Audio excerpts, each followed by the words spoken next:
Celebrating Passover.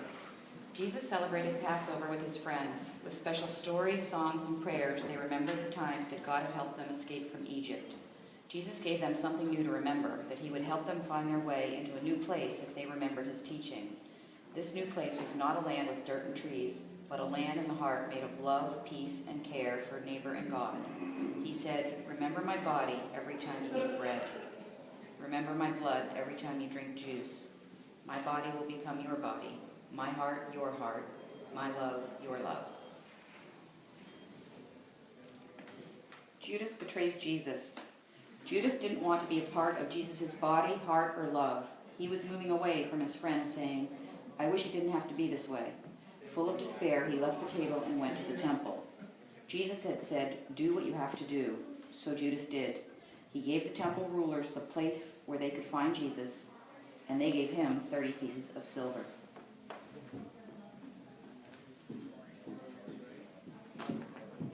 Jesus looked at the disciples and said, "Pray that you do not come to the time of trial." Then Jesus knelt and prayed. He asked God if his life could proceed any other way. God seemed to answer no, but Jesus felt God's arms around him, giving him hope and strength to go on. While Jesus prayed, the disciples slept.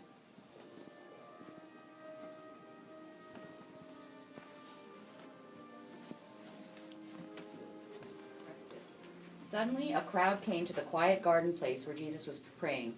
Judas was there and pointed to Jesus. The soldiers grabbed Jesus, and the disciples wanted to fight back, but Jesus said no.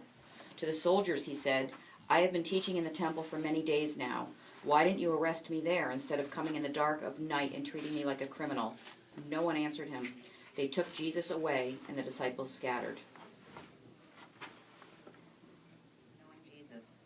Word was spreading. Whispers were hissed, and fingers pointed at Jesus, who was now inside the temple.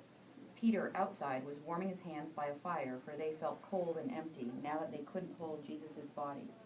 "You were with him. You were one of them," said a serving girl when she saw Peter. "I don't know who you mean or what you are saying," said Peter, and he cried at these words, even as he said them. The trial of Jesus. Word was spreading, and shouts of anger, howls really, filled the air. But Jesus, dressed in a royal robe with a crown of thorns on his head, just stood silently before taunts of, "Who are you? If you are the one who has come in the name of God, save yourself." But Jesus let himself be handed over to Pilate.